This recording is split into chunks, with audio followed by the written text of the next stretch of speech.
Hola, buenos días. Mi nombre es Dionisio Arango Botero y hoy estoy con ustedes para responder a la pregunta: ¿qué debe saber un gerente de proyectos?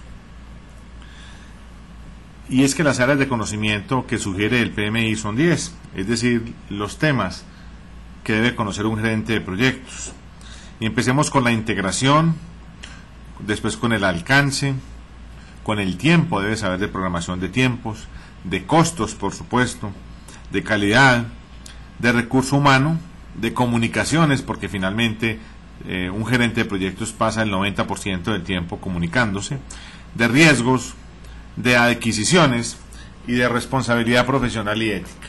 Son pues 10 temas sobre los cuales no tiene que ser un experto o un especialista, pero sí conocer de cada uno de ellos y determinar en cada proyecto qué tanta intensidad debe aplicarle a cada una de estas áreas de conocimiento. Veamos la primera, la gerencia de la integración, que son todos aquellos procesos y actividades requeridos para identificar, para definir, para combinar, unificar y coordinar los diferentes procesos y actividades en los grupos de procesos. Es decir, es aquella parte de la gerencia de proyectos que integra todos los elementos, todas las áreas de conocimiento y todos los procesos involucrados en ellos. Y esta integración tiene 6 procesos. El primero de ellos se denomina desarrollar la carta del proyecto o Project Charter. Es una actividad que se da al inicio de cada proyecto. Es muy sencilla y muy fácil de aplicar y sobre todo muy útil cuando se trata de iniciar un proyecto. Y veremos su aplicación y su implementación la próxima semana. En segundo lugar, desarrollar el plan del proyecto. En tercer lugar, desarrollar, administrar su ejecución. Cuarto, monitorear y controlar el trabajo. Quinto, elaborar un control integrado de cambios. Y es que recordemos que todos los proyectos tienen cambios.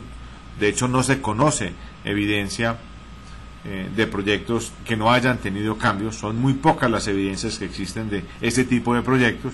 De manera que es muy importante y por eso uno de los procesos es tener un sistema, un control integrado de cambios. Y por último, cerrar el proyecto, una actividad que se hace al final del mismo. Y si miramos la segunda la segunda área de conocimiento de un gerente de proyectos, que es el alcance, vemos que son todos aquellos procesos requeridos para asegurar que el proyecto incluye todo el trabajo requerido y únicamente el trabajo requerido para terminar satisfactoriamente ese proyecto. Y en el alcance tenemos que identificar el del producto y el del proyecto. En el caso del producto, ¿cuáles son las cualidades y las funciones que lo caracterizan? Si fuéramos a construir una casa y ese fuera nuestro producto, pues cuáles son los materiales que vamos a utilizar, si vamos a utilizar ladrillo, cemento, acero de refuerzo, arena, qué es lo que vamos a utilizar. Quizás deberíamos de precisar como alcance el área de la casa, cómo va a estar distribuida cada una de las habitaciones o de los sitios que conforman la casa. Y el alcance del proyecto tiene que ver con el trabajo requerido para entregar ese producto que se denomina casa.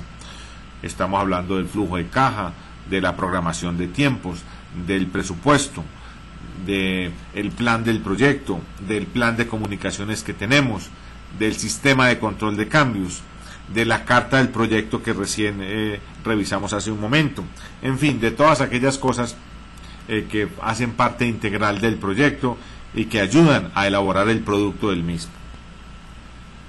Y ese alcance tiene 5 procesos.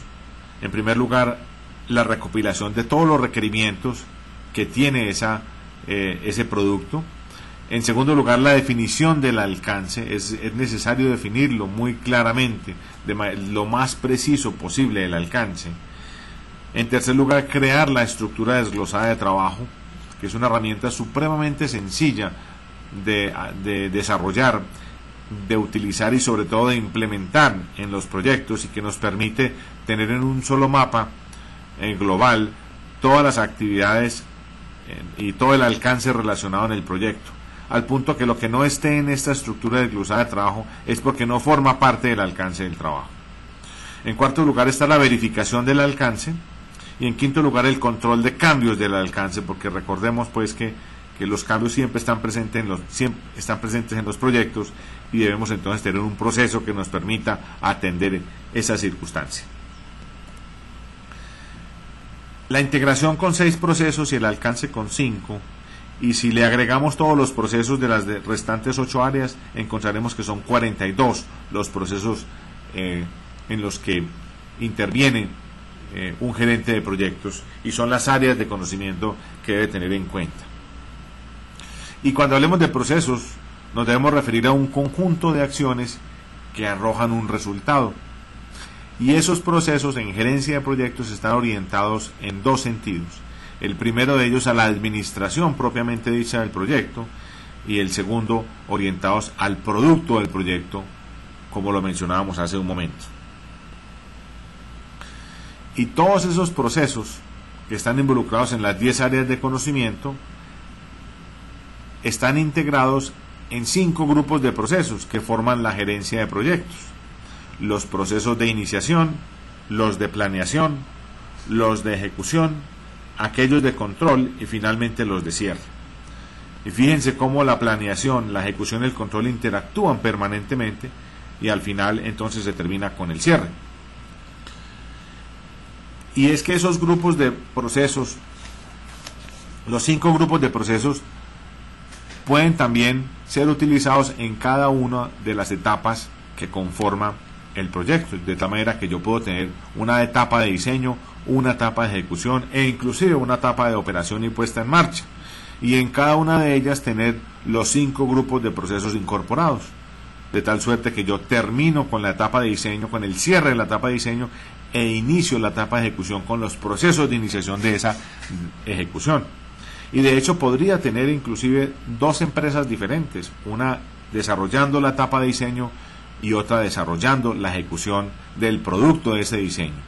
Yo podría tener unos diseñadores que me diseñaran la casa y una persona distinta para que se encargara de la ejecución de esa casa o de esa estructura que yo voy a desarrollar.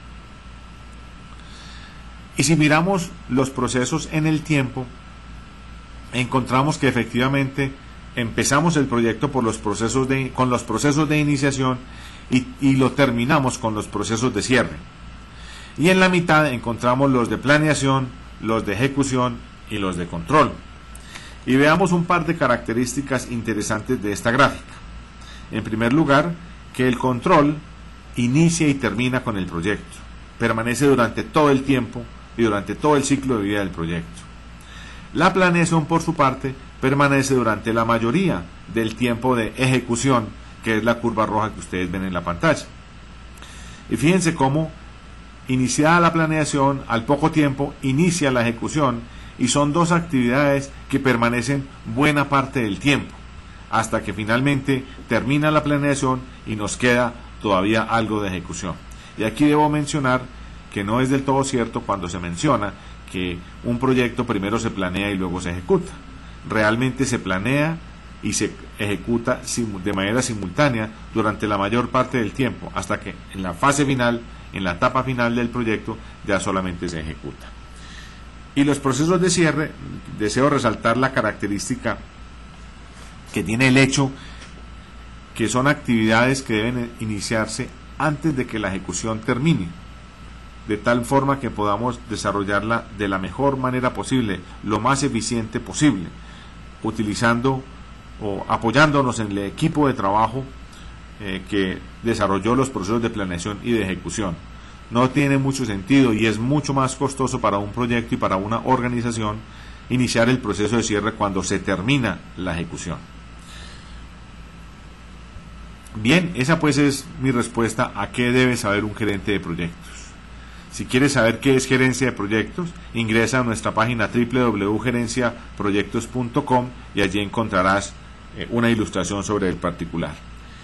Y te espero la semana entrante para ver cómo se inicia un proyecto. Hasta pronto.